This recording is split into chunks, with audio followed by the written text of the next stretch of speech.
Good morning everyone. आज हम लोग जर्नल एंट्रीज पे डिस्कशन करेंगे।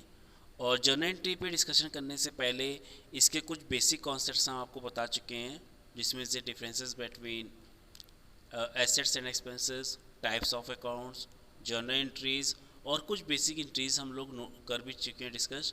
और इस डिस्कशन के बाद हम लोग और आगे बढ़ते हैं। जर्नल एंट्रीज के रूल्स को किस तरह से अप्लाई किया जाएगा उस पर भी डिस्कशन हो चुका है। और ये सारी एंट्रीज़ एक तरह से सेट है जर्नल एंट्रीज़ का, जो आपको आना चाहिए। राइट, तो आगे बढ़ते हैं।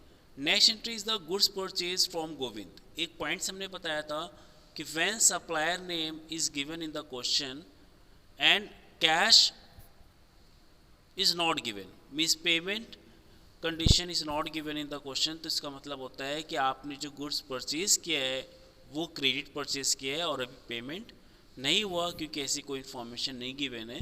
Then increase the purchases account DR to Govind 10,000। Next entry आपकी गुड्स रिटर्न टू गोविंद 1,000। अब जो गुड्स मेरे पास आया था, हो सकता है कुछ गुड्स उसमें से आपका अकॉर्डिंग सैम्पल्स ना हो, डिफेक्टिव पीस हो, तो उसको हमें सप्लायर को क्या करना होता है, वापस करना होता है। और यहाँ पे supplier is the example of the personal account. और पर्सनल अकाउंट में आपको रूल्स मालूम है, debit the receiver and credit the giver. तो यहाँ पे गोविंद रिसीवर हो गया, then entries the Govind DR to purchases return account 1,000।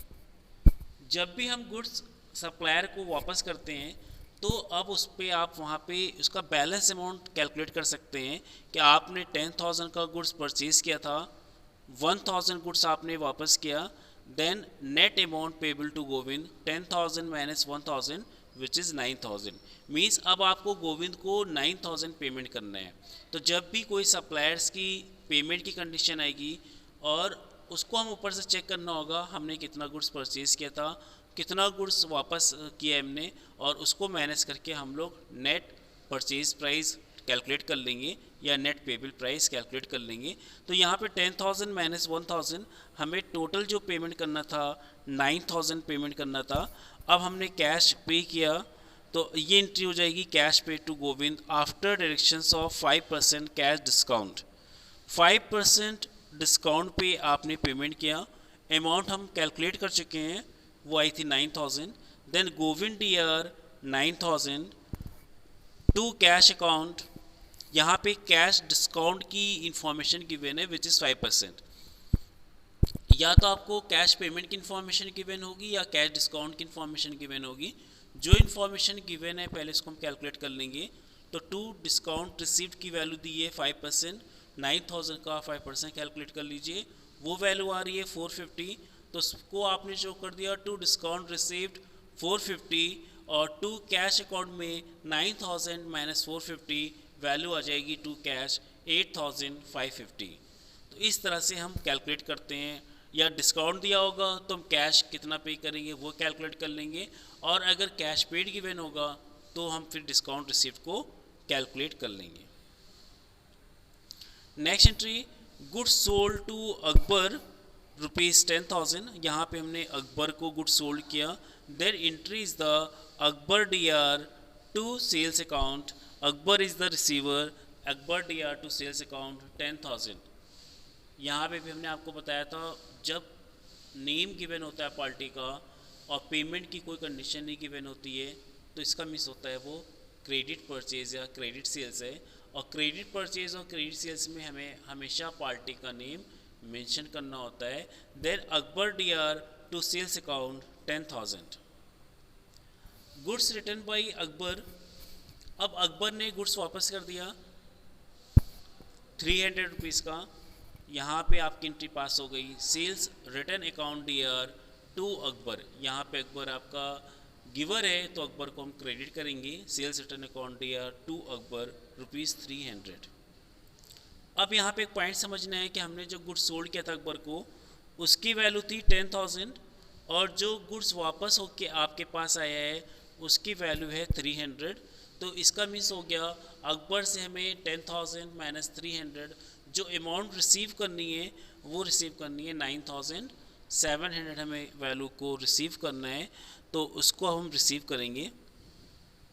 अब नेक्स्ट पॉइंट गिवन आपका cash receive from Akbar in full settlement ₹8,500।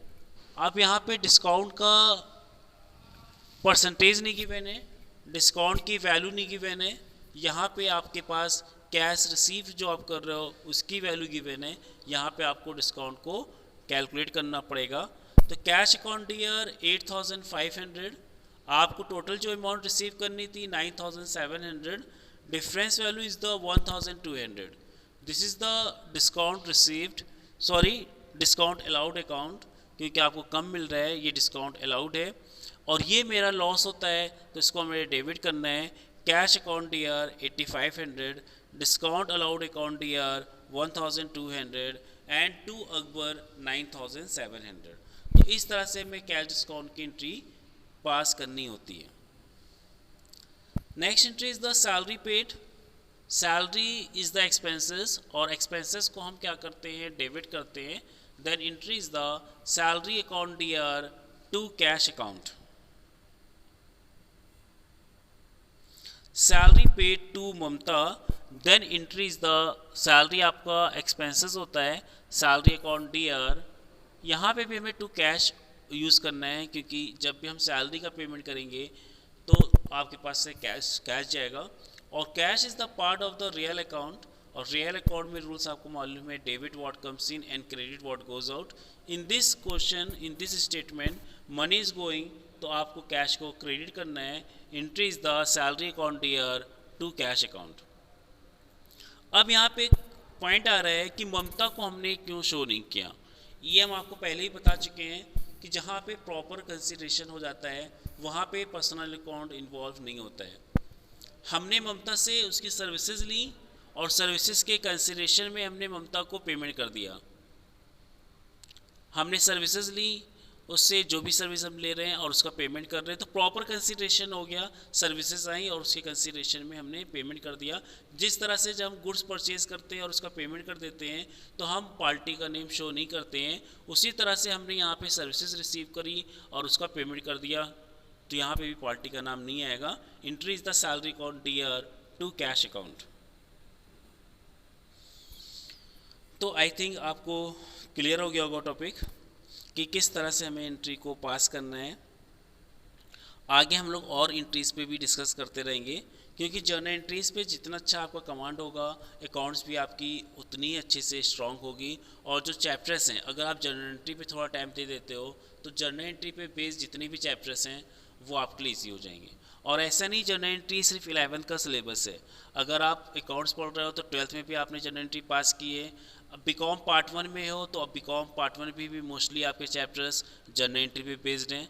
अगर आप बीकॉम सेकेंड ईयर में हो तो भी आप इसको टच में रखो, प्रॉब्लम होगी। और कुछ चैप्टर्स भी बीकॉम सेकेंड ईयर में भी आपकी जर्नल एंट्री पे बेस्ड हैं। और फिर आते हैं, हम बात करते हैं बीकॉम फाइनल की।